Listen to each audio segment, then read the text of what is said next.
Hello students. आज बात कर रहे हैं मेंस्ट्रुअल साइकिल की। नीट 2025 के पेपर को देखिए। इसमें इससे संबंधित प्रश्न आया हुआ है, बहुत सिंपल प्रश्न आया हुआ है कि जो सबसे पहले फर्स्ट टाइम जब मेंस्ट्रुअल पीरियड स्टार्ट होता है, मेंस्ट्रुअल साइकिल स्टार्ट होती है, उसे क्या कहते हैं? तो उसका आंसर है मीनार्क। और एज ऑफ 50 के आसपास जब मेंस्ट्रुअल साइकिल बंद हो जाती है तो उसे मीनोपॉज कहते हैं। ये तो दो छोटे सिंपल एमसीक्यू हो गए, मीनार्क एंड मीनोपॉज। मीनार्क का मतलब at the age of puberty, जब मेंस्ट्रुअल साइकिल फर्स्ट स्टार्ट होती है उसे मीनार्क कहते हैं। और मीनोपॉज का मतलब है कि at the age of 50 womens के अंदर जब मेंस्ट्रुअल साइकिल आना बंद हो जाती है उसे हम कहते हैं मीनोपॉज।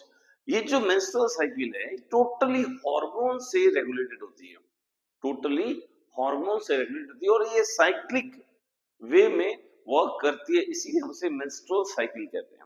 देखिए, हमारी बॉडी में जो हार्मोन्स हैं, मेन जो हार्मोन्स हैं, उनको रेगुलेट करने के लिए हमारे पास है pituitary gland, the master gland, और master of the master gland that is hypothalamus, है ना।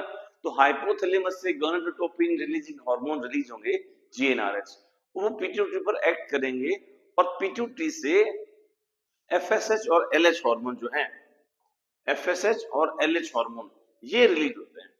मेन जो एफएसएच हार्मोन है, फॉलिकल स्टिमुलेटिंग हार्मोन, इसका काम है ओवेरी में जो फॉलिकल्स प्रेजेंट है, एक जनरल फीमेल एज 13 की जो एज होती है उसकी ओवेरी में करीब 2 से 3 लाख फॉलिकल्स प्रेजेंट होते हैं।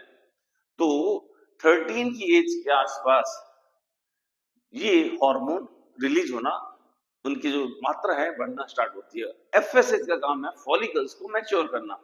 लेकिन जैसे ही फॉलिकल्स मैच्योर होना स्टार्ट होती है, फॉलिकल्स इटसेल्फ ईस्ट्रोजन हार्मोन का निर्माण और उसका रिलीज करना स्टार्ट कर देती है। तो फॉलिकल्स का काम क्या है? ये एफएसएच का काम है फॉलिकल्स को मैच्योर करवाना, और जैसे ही फॉलिकल्स मैच्योर होना स्टार्ट होगी ये खुद ईस्ट्रोजन हार्मोन को रिलीज करेगी। जैसे जैसे ईस्ट्रोजन हार्मोन का रिलीज होगा तो वॉल ऑफ एंडोमेट्रियम की थिकनेस बढ़ना स्टार्ट हो जाएगी, यानी कि ओवेरी अपने आप को, ओवेरी ओवेरी से संबंधित जो यूटेरस है, गर्भाशय, वो अपने आप को प्रिपेयर करेगा इम्प्लांटेशन के लिए। यदि फर्टिलाइजेशन हो जाता है तो जाइगोट का इम्प्लांटेशन होगा और फिर प्रेगनेंसी पीरियड स्टार्ट होगा, उसके लिए प्रिपेयर किया जाएगा।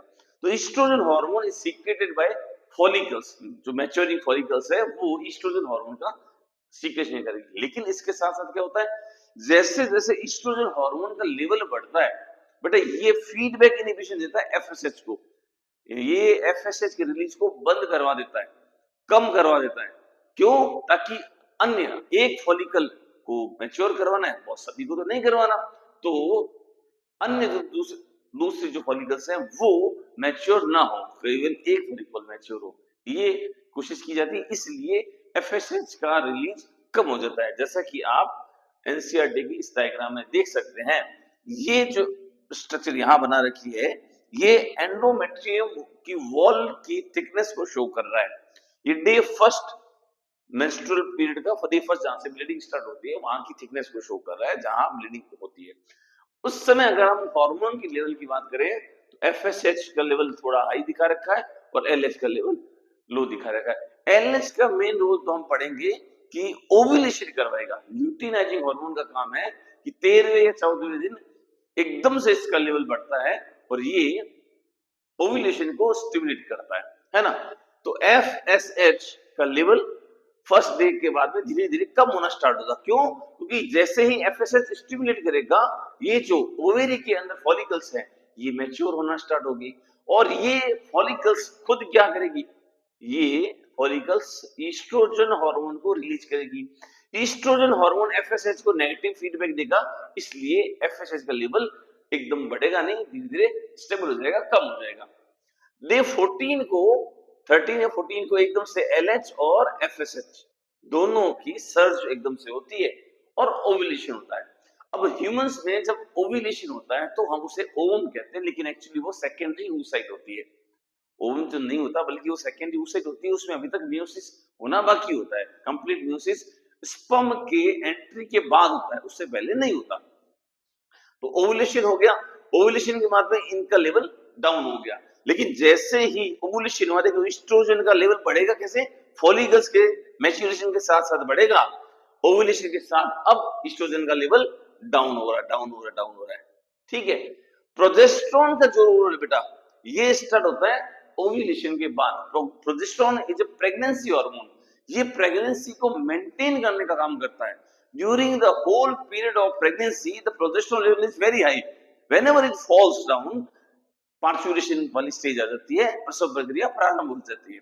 तो जैसे ही 13 और 14 डे को ओव्यूलेशन होता है, ओव्यूलेशन के बाद ये जो फॉलिकल्स का रिमेनेंट है जिसे हम कहते हैं कॉर्पस ल्यूटियम, ये कॉर्पस ल्यूटियम किसको रिलीज करेगा, प्रोजेस्टेरॉन को रिलीज करेगा, और इसलिए अब प्रोजेस्टेरॉन का लेवल बढ़ रहा है।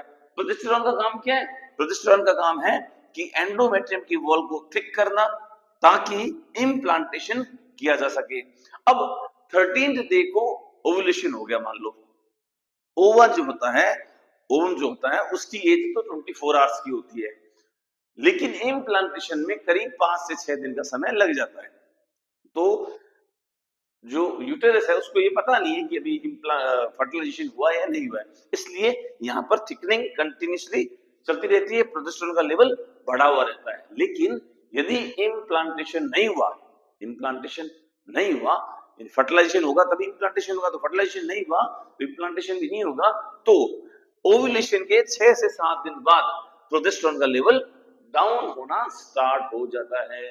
और ये जो कॉर्पस ल्यूटियम है ये डीजेनरेट होने लगती है, जिसे हम कहते हैं कॉर्पस ल्यूटियम रिमेनेंट बोलते हैं, ये धीमे धीमे डीजेनरेट होने लगती है। तो इससे जैसे जैसे प्रोजेस्टेरोन का लेवल कम होगा, क्या होगा, एकदम से ये एंड्रोमेट्रियम को शेड ऑफ कर दिया जाएगा, ऊपर की जो लेयर है उसको शेड ऑफ कर दिया जाएगा और नई साइकिल स्टार्ट हो जाएगी। तो इस पूरे डायग्राम में हॉर्मोन्स ही है, स्टार्टिंग होगी एफएसएस से, एफएसएस स्टिमुलेट करेगा ओवेरी को, तो सॉरी फॉलिकल्स को, तो फॉलिकल्स ईस्ट्रोजन को रिलीज करेगी, ईस्ट्रोजन एंडोमेट्रियम की वॉल को मेंटेन करने का काम करेगा, और एलएच का जब नंबर आएगा तब होगा ovulation at the day of 13 और 14। ठीक है, और ओव्यूलेशन के बाद अब आ रहा है अपना प्रोजेस्टेरॉन, जो कि कॉर्पस ल्यूटियम के द्वारा सीक्रेट होता है। प्रोजेस्टेरॉन मेंटेन करने का काम करता है, यदि फर्टिलाइजेशन हो गया 6-7 दिन बाद इम्प्लांटेशन हो जाएगा। इम्प्लांटेशन होने के बाद में प्रोजेस्टेरॉन का लेवल डाउन नहीं होता है, प्रोजेस्टेरॉन कंटिन्यूअसली सीक्रेट होता है, कॉर्पस ल्यूटियम से भी होता है, और उसके बाद में जो प्लेसेंटा बनता है उससे भी प्रोजेस्टेरॉन हार्मोन का सीक्रेशन होता रहता है कंटिन्यूअसली, इसलिए प्रोजेस्टेरॉन का लेवल कंटिन्यू मेंटेन रहता है। प्रेगनेंसी के दौरान प्रोजेस्टेरॉन का लेवल हमेशा हाई ही रहता है।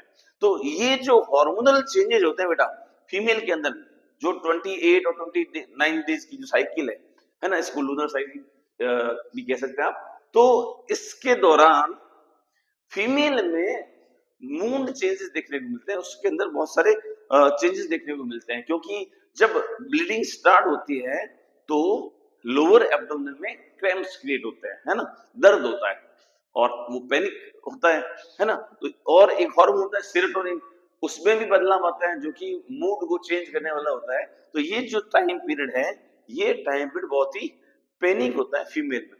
धीरे धीरे जब ये रेगुलर चलता रहता है तो फिर वो उनको उसकी हैबिट हो जाती है।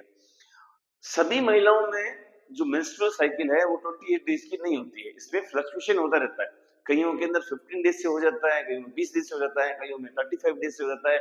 ये सारा का सारा हार्मोनल इम्बैलेंस के कारण हो सकता है ना।